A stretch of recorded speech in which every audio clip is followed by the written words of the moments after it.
So in this video, we are going to be going over a sequence to help with internal knee rotation. So when you were doing your self-assessment and you notice that your kneecaps like to rotate inward if they were pointing towards each other, this is the sequence for you.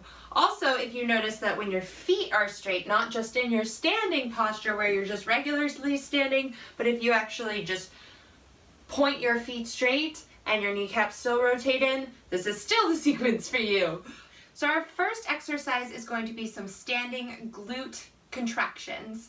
So I'm going to have you stand with your feet directly under your hips, and we're going to evert our feet to start with. Now when you have internal knee rotation, you're actually dealing with some instability around the pelvis. So this sequence is working on that stability in your pelvis. Okay, so point those toes outward, and we're going to squeeze and release our glutes here 20 times. So squeeze, release, 2, 3, 4, 5, 6, 7, 8, 9, 10. Now I like to put my hands on my bum so I can feel it. Once you start to feel like it's working, go ahead and relax your arms. I'm going to give you the side view here. Let's do 5 more. 5, 4, 3, 2, and 1. Now that you have that feeling, let's go ahead and straighten out our feet to parallel. All right, slightly pigeon-toed for us. And we're going to do the same thing. Squeeze and release those glutes. 1, 2, 3, 4, 5, 6, 7, 8, 9, 10, 11, 12, 13, 14, 15, 16, 17, 18, 19, 20. Now take a little break. I'm going to give you a little tip. Make sure that you don't squeeze your abdominal muscles and let your pelvis tuck under. So if you're squeezing and you're noticing your pelvis kind of rock, we don't want that. I want to keep those stomach muscles relaxed, and you are just isolating your butt muscles here. If you have trouble doing this, go ahead and do another sequence with your feet everted. Find those glute muscles, then turn your toes back in. But if you're finding them now, let's go ahead and stay with the toes parallel and straight. So we're going to do another set of 20. 1, 2, 3, 4, 5, 6, 7, 8, 9, 10, 11, 12, 13, 14, 15, 16, 17, 18, 19, 20. Note if you're starting to feel like your femur, your leg bone, is starting to kind of rotate out, because our glutes are actually a rotator for those leg bones. So I'm going to give you the side view here so you can also see, but I also want you to be aware if you feel like there's an imbalance right to left between your glutes. Do you feel like one side is working harder than another? We're going to try to make them even. That's why we do all of these sets and reps. So this last set, try to make it as even as you can. Ready? For 1, 2, 3, 4, 5, 6, squeeze up, 7, 8, 9, 10, relax the stomach, 11, 12, 13, 14, 15, 16, 17, 18, 19, 20. Excellent job. This next exercise is called sitting heel lifts. All you're going to need is a chair and your yoga block. So we're going to start sitting in the middle of the chair. Make sure you roll that pelvis forward so you're sitting on top of those sits bones. You have a nice arch in your low back. All right, feet are straight, slightly pigeon-toed, parallel. We're going to stick that block in between our knees, and we're going to raise up onto our toes. So we're going to lift our heels, raise up onto our toes, and lower, and lift, and lower, keeping that slight arch in your lower back. Now I want you to try to make this movement come from your hip flexors, so your groin muscle. So go ahead and put your fingers there to try to feel that muscle working. All right, this is not really coming from your calves or your shins. We're really trying to get those hip flexors working here.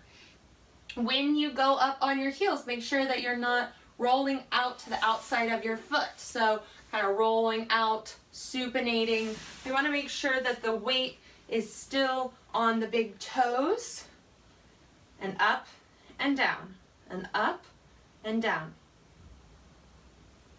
Let's do 10 more. 10, 9, 8, 7, 6, 5, 4, 3, 2, 1.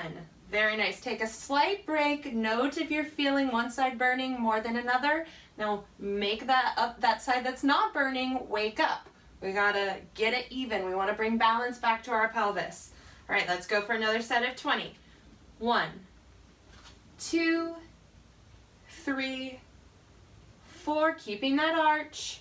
5, 6. You can put your palms up on your thighs as long as you feel that groin muscle working. Let's say that was 10, 11, 12, 13, 14, 15, nice job, 16, 17, you got this, 18, 19, 20, very nice. Are you starting to feel those inner thighs and your hips? So two different places we're going to feel this, inner thighs and your actual groin muscle. Let's go for one more set here. Feet still straight, they're not starting to evert. All right, 1, 2, rolling up on the big toes. 3, 4, 5, 6, 7, 8, 9, 10, halfway, 11, 12, 13, use those hips, 14, 15, 16, I was feeling a cramp, 17, 18, 19, 20, nice job. Are you starting to feel those hip flexors wake up? So now we're going to wake up those hip flexors even more in our hook lying isolated hip flexor lifts. So let's get into the hook lying position, laying down, feet flat, shirt fixed, toes straight here, arms relaxed at 45 degrees out from your body, palms facing up. All right, let's start with our left leg. We're gonna lift our right. So come up on the left ball of your foot. So you're just lifting your heels here. And you're making sure that knee stays in line with your hip and your shoulder. It's not starting to come toward the midline of your body. And then with the other leg, we're gonna lift and lower. Just slightly here, lift and lower, lift and lower. So we're only going 4 to 6 inches off the ground. We're not coming all the way up so you feel like your lower back flattens against the ground. I want you to keep a little bit of an arch in your lower back. So you're balancing on your tailbone here. You're not flexing your back against the floor. Your stomach muscles are relaxed. Let's do 5 more. 5, 4, 3, 2, and 1. Let's go ahead and switch. We're going to raise up on the ball of the right foot, lifting and lowering the left. 1, 2, 3, 4, 5, 6, 7, 8, 9, 10. You should be feeling this in the same muscle from the last exercise, from the sitting heel raises.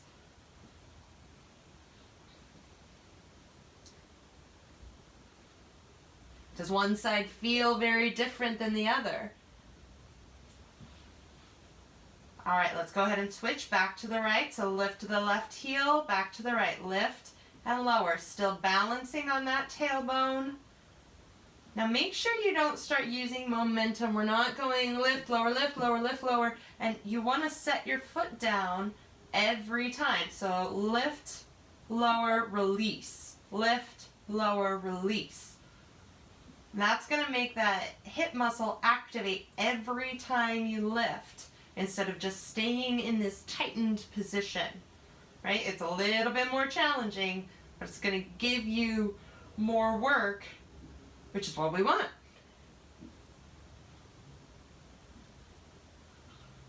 All right, go ahead and switch here. Lift, lower, lift, lower.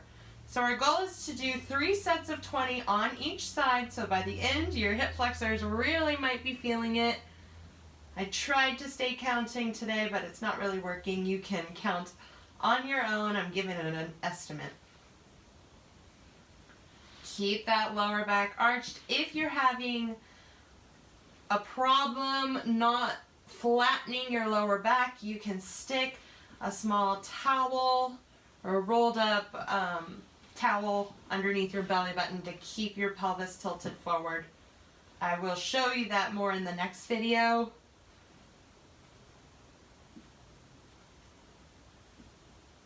All right, let's go ahead and switch last time. 1, 2, 3, 4, 5, 6, relax, 7, relax, 8, nice job, 9, 10, check in with your shoulders, make sure that they're staying relaxed, they're not trying to help with your hips.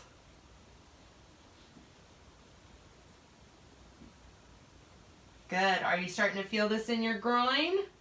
That is kind of our goal. I know I'm going to mention groin a lot here. All right, let's go ahead and switch. Lift, lower, lift, lower, lift, lower. Very nice. We'll say that was 5, 6, 7, 8, 9, 10, 11, 12, 13, are we balancing out? 14, 15, relax shoulders, 16, 17, 18, 19, and 20. Very nice. Great job. So that was sitting isolated hip flexor lifts. Hopefully that your groin muscles are now a little bit tired, because that's what we want to try to change those internal femur rotations.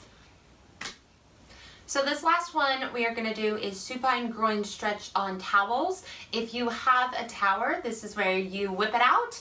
But if you don't, I'll give you the modification here. You can see I don't have my tower right now. If you don't know what a tower is, make sure you go and check out the video on the tower. It is incredible throughout this process.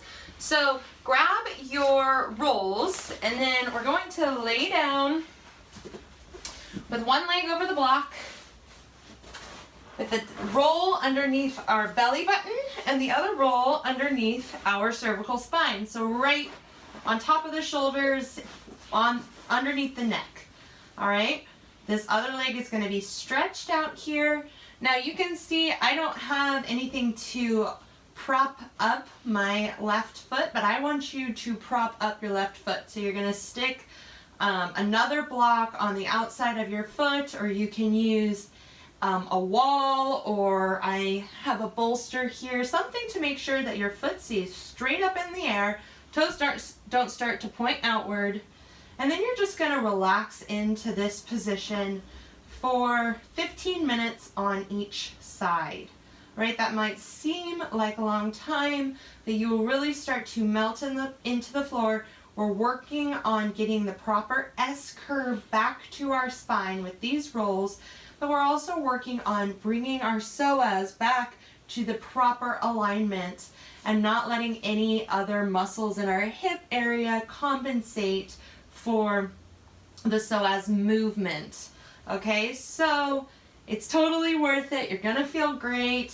Relax into this position. Don't forget to prop that foot up. If you have a tower, put your foot on the bottom rung of the tower, and you are just going to relax here for 15 minutes. And then I'm going to have you switch sides. Now I'm not going to do it in real time with you, because that's a long time for me to just sit here and talk to you. Not that you would hate that, of course, but finish off with that and bring that psoas back to proper alignment. I'll see you in the next video.